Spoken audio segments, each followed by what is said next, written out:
അങ്ങനെ എൻഫീൽഡിൻ്റെ ഏറ്റവും പുതിയ മോഡലായിട്ടുള്ള ഗറില്ല 450 ഇപ്പോൾ ഗ്ലോബലി ലോഞ്ച് ചെയ്തിട്ടുണ്ട്. ഈ ഒരു ബൈക്കിന് എന്തൊക്കെ കാര്യങ്ങളാണ് എൻഫീൽഡ് കൊടുത്തിട്ടുള്ളതെന്ന് ഡീറ്റെയിൽ ആയിട്ട് നോക്കാം. അതുപോലെ തന്നെ നമ്മൾ ഹിമാലയനായിട്ട് വെച്ച് നോക്കുമ്പോൾ എന്തൊക്കെ ചേഞ്ചസ് ആണ് വണ്ടിക്ക് വന്നിട്ടുള്ളത് നോക്കാം. വണ്ടീൻ്റെ പ്രൈസും ബാക്കി സ്പെക്സ് കാര്യങ്ങളൊക്കെ ഡീറ്റെയിൽ ആയിട്ട് നോക്കാം. ഡിസൈൻ്റെ ഭാഗത്തേക്ക് നോക്കുവാണെങ്കിൽ ഹിമാലയൻ എന്ന് പറയുന്നത് ഒരു അഡ്വഞ്ചർ ടൂറർ ബൈക്കാണ്. അപ്പോൾ അതിൻ്റെ ഡിസൈനാണ് വണ്ടിക്ക് വന്നിട്ടുള്ളത്.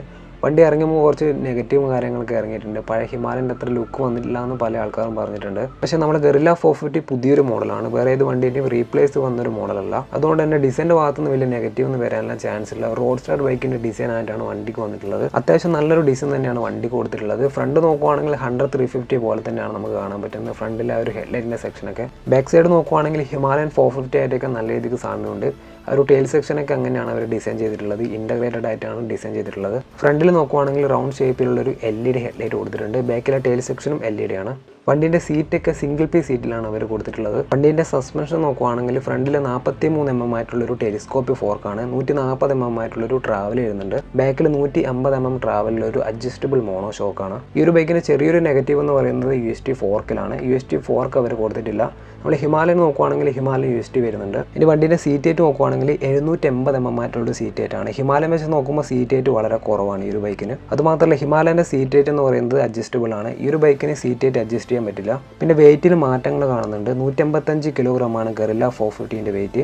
ഹിമാലയന് 197 കിലോഗ്രാമാണ്. ഇനി ഗ്രൗണ്ട് ക്ലിയറൻസ് നോക്കുവാണെങ്കിൽ 169 mm ആണ്. ഹിമാലയന് 230 mm ആണ്. വണ്ടിൻ്റെ ടാങ്ക് റേഞ്ച് നോക്കുവാണെങ്കിൽ 11 ലിറ്റർ ആണ്. കമ്പനി ക്ലെയിം ചെയ്തൊരു മൈലേജ് 29 ആണ്. അങ്ങനെ വെച്ച് നോക്കുവാണെങ്കിൽ ഫുൾ കപ്പാസിറ്റി ഒരു 300 കിലോമീറ്റർ ആണ്. ഫുൾ ടാങ്ക് അടിച്ചാൽ വണ്ടിക്ക് ഓടാൻ പറ്റുന്ന കിലോമീറ്റർ എന്ന് പറയുന്നത്. ഹിമാലയൻ വെച്ച് നോക്കുമ്പോൾ ടാങ്ക് റേഞ്ച് വണ്ടിക്ക് കുറവാണ്. 17 ലിറ്റർ ആണ് ഹിമാലയൻ്റെ ടാങ്ക് റേഞ്ച് വരുന്നത്. ഇനി വണ്ടിൻ്റെ എഞ്ചിൻ്റെ ഭാഗത്തേക്ക് നോക്കുവാണെങ്കിൽ നമ്മൾ ഹിമാലയൻ 450യിൽ കണ്ടിട്ടുള്ള സെയിം എഞ്ചിൻ തന്നെയാണ് ഈ ഒരു ബൈക്കിന് അവർ കൊടുത്തിട്ടുള്ളത്. ട്യൂണിങ്ങിൽ ചെറിയ വ്യത്യാസം ഉണ്ടെന്നേ ഉള്ളൂ. ഒരു 450cc single cylinder 4 stroke 4 valve liquid cool ആയിട്ടുള്ള ഒരു എഞ്ചിൻ തന്നെയാണ്. 40.2 bhp പവർ 8000 RPMലും മാക്സിമം ടോർക്ക് 40 Nm ടോർക്കാണ്.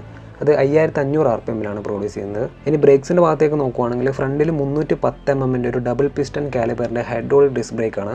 ബാക്കിൽ 270 mm ഒരു സിംഗിൾ പിസ്റ്റൺ കാലിബറിൻ്റെ ഒരു ഡിസ്ക് ബ്രേക്കാണ്. വണ്ടിക്ക് ഫ്രണ്ടിലും ബാക്കിലും ABS ഉണ്ട്. ഡുവൽ ചാനൽ ABS വരുന്നുണ്ട്. ഇനി ഫീച്ചേഴ്സ് നോക്കുവാണെങ്കിൽ 4 ഒരു TFT മീറ്റർ കൺസോൾ വരുന്നുണ്ട്. അതിൽ ബ്ലൂടൂത്ത് കണക്ടിവിറ്റി ഉണ്ട്, നാവിഗേഷനൊക്കെ ഉണ്ട്. പിന്നെ USB ചാർജിംഗ് പോർട്ടൊക്കെ ഉണ്ട്. പിന്നെ അഡീഷണൽ ആയിട്ട് റൈഡിംഗ് മോഡ്സ് വരുന്നുണ്ട്. റൈഡ് ബൈ ത്രോട്ടിലാണ്. വണ്ടി 3 വേരിയന്റിലാണ് ഇപ്പോൾ അവൈലബിൾ ആയിട്ടുള്ളത്. ഏകദേശം 5 കളർ വേരിയന്റും ഉണ്ട്. സ്റ്റാർട്ടിംഗ് ഷോറൂം പ്രൈസ് 2,39,000 രൂപയാണ്. മിഡ് വേരിയൻ്റ് 2,49,000 രൂപയും ടോപ്പ് വേരിയൻ്റ് 2,54,000 രൂപയാണ് എക്സ് ഷോറൂം പ്രൈസ്. വണ്ടിൻ്റെ ഓൺ റോഡ് പ്രൈസ് ഏകദേശം 3,12,000 രൂപക്ക് അടുത്തായിരിക്കും. വണ്ടിൻ്റെ മെയിൻ കോമ്പറ്റേറ്റർ ആയിട്ട് വരുന്ന മറ്റു ബൈക്കുകൾ ഒന്ന് സ്പീഡ് 400ഉം പിന്നെ ഹീറോൻ്റെ മാവറിക് 440യും ഹാർലി ഡേവിഡ്സൻ്റെ X440 ആണ്. എന്താണ് നിങ്ങൾക്ക് എൻഫീൽഡിൻ്റെ ഗറില്ല 450നെ പറ്റി തോന്നുന്നത്? ജസ്റ്റ് ഒന്ന് കമൻറ്റ് ചെയ്യുക. ഹിമാലയൻ എടുക്കുന്നതാണ് ബെറ്റർ അല്ലെങ്കിൽ ഗറില്ല 450 ആണ് ബെറ്റർ? ജസ്റ്റ് ഒന്ന് കമൻറ്റ് ചെയ്യുക.